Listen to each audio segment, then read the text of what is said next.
अस्सलामुअलैकुम वरहमतुल्लाह। जी तो स्टूडेंट्स कैसे हैं आप लोग? ठीक ठाक हैं, उम्मीद है आप सब खैरियत से होंगे। बेटा जी आज हम आपको chapter number 7 ninth class biology, chapter का नाम है जी बायो इनर्जेटिक्स। इसमें मौजूद important short and long questions के बारे में बताएंगे जो आपकी एग्ज़ामिनेशन के लिए प्रिपरेशन को इंशाल्लाह मज़ीद इम्प्रूव करेंगे। तो बिना टाइम ज़ाया किए हम चलते हैं अपने टॉपिक की तरफ। किताबें खोल लें, पेंसिलें पकड़ लें, चलें जी। क्वेश्चन नंबर 1, आपने ये बायो इनर्जेटिक्स डिफ़ाइन याद करनी है यहाँ से लेके इतनी। इसके बाद इस बॉक्स में आपको फोटोसिंथेसिस के डिफ़ाइन नज़र आ रही होगी। इतनी अगर ये याद कर लें तो बहुत अच्छा, अदरवाइज़ नेक्स्ट पेजेस पे ये कंप्लीट टॉपिक मौजूद भी है। अच्छा बच्चों, इसके बाद आपने ये ऑक्सीडेशन और रिडक्शन वाला जो टॉपिक है ये आपने यहाँ से लेके यहाँ तक याद करना है। और ये भी एमसीक्यूज़ आ जाता है पेपर में कि electron can be an energy source, कि लिविंग ऑर्गेनिज्म में सोर्स ऑफ एनर्जी इलेक्ट्रॉन्स होते हैं। लास्ट पैराग्राफ आपने इन डेफिनेशंस के साथ याद करना है कि एनर्जी कैसे यूटिलाइज़ की जाती है और कैसे सेव की जाती है। अच्छा बच्चों, इसके बाद ये जो एटीपी है, एटीपी पे नोट अक्सर पेपर में लॉन्ग क्वेश्चन आ जाता है, आपने कंप्लीट याद करना है, अदरवाइज़ ये शॉर्ट क्वेश्चन तो फिर ज़रूर आ ही जाना है। ये है एटीपी का स्ट्रक्चर। इसमें 5 कार्बन शुगर नज़र आ रही है, ये नाइट्रोजनस बेस नज़र आ रही है और ये 3 फॉस्फेट ग्रुप्स नज़र आ रहे हैं।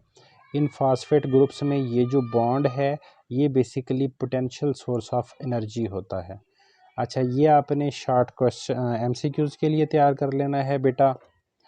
अच्छा जी, इसके साथ साथ फोटोसिंथेसिस की डिफ़ाइन, ये कंप्लीट टॉपिक ही याद करें आप अच्छे तरीके से, ये लॉन्ग के लिए तैयार कर लें।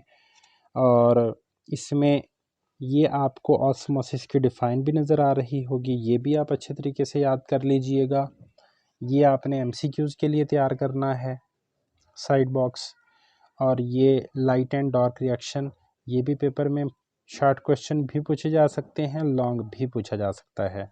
बेटा ये NAD किस चीज़ का मुखफ़फ़ है, ये पेपर में पूछा जा सकता है, एमसीक्यूज़ भी आ सकता है।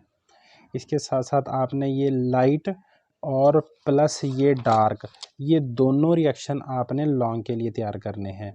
इसके साथ साथ बेटा ये एमसीक्यूज़ के लिए तैयार करना है। और ये जो ऊपर एक बॉक्स मौजूद है कि why it is also called Z scheme, तो आपने बताना है the whole series of light reaction is called Z scheme due to its Z shaped flow chart.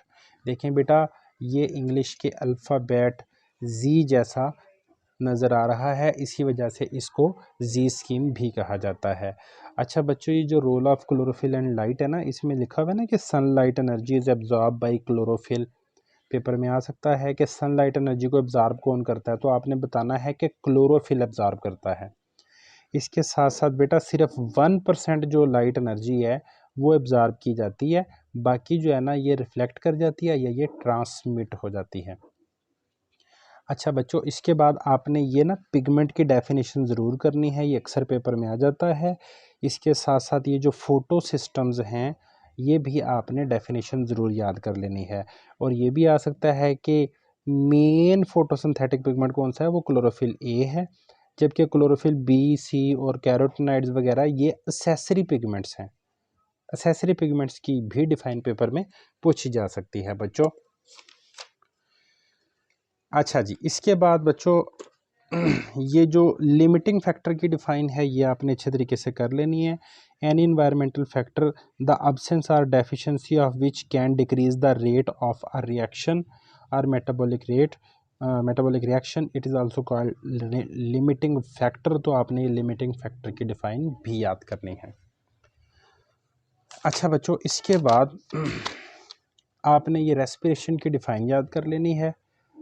अगर आप यहाँ से लेके यहाँ तक याद कर लें तो ये बहुत अच्छा, अदरवाइज़ आप यहाँ से भी इसको कर सकते हैं, इतना अच्छे तरीके से इसको याद कर लेना, सेलुलर रेस्पिरेशन की डिफ़ाइन।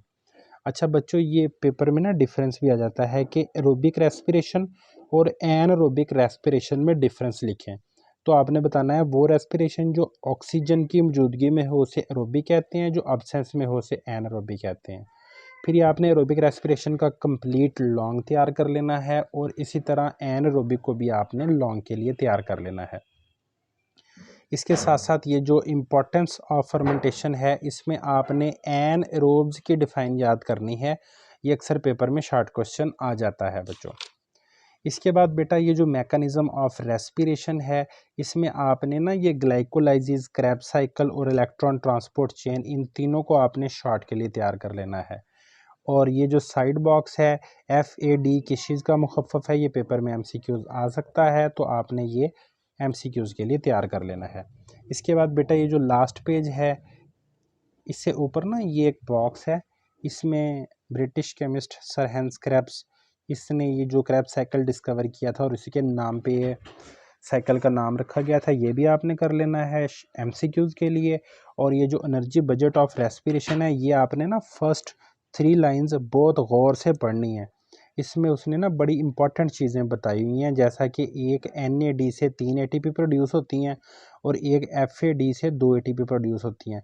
लेकिन जो ग्लाइकोलाइसिस के प्रोसेस में NADH बनेगा उससे 2 ATP प्रोड्यूस होंगे, क्योंकि एक ATP जो है वो माइटोकॉन्ड्रियल मेम्ब्रेन में से सब्सटेंसेस को गुजारने के लिए इस्तेमाल हो जाएगी।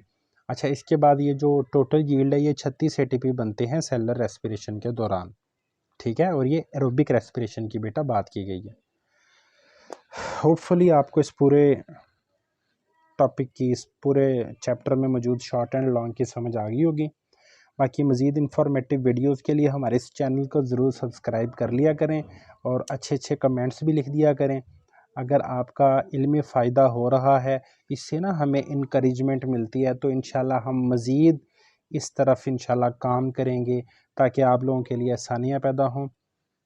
बाकी डिस्क्रिप्शन में हमारा नंबर मौजूद है, किसी भी बच्चे को अगर कोई भी बायोलॉजी से रिलेटेड कोई इशू है तो वो हमसे कांटेक्ट कर सकता है, इंशाल्लाह हम उसे ज़रूर हेल्प आउट करेंगे। स्टे ब्लेस्ड, अल्लाह हाफिज़। और इसके साथ साथ बेटा आपने ये वाला topic difference between photosynthesis and respiration, ये भी आपने लॉन्ग के लिए तैयार करना है। और ये वाला भी एरोबिक और एनारोबिक रेस्पिरेशन में जो डिफरेंस है, ये भी आपने लॉन्ग के लिए तैयार कर लेना है।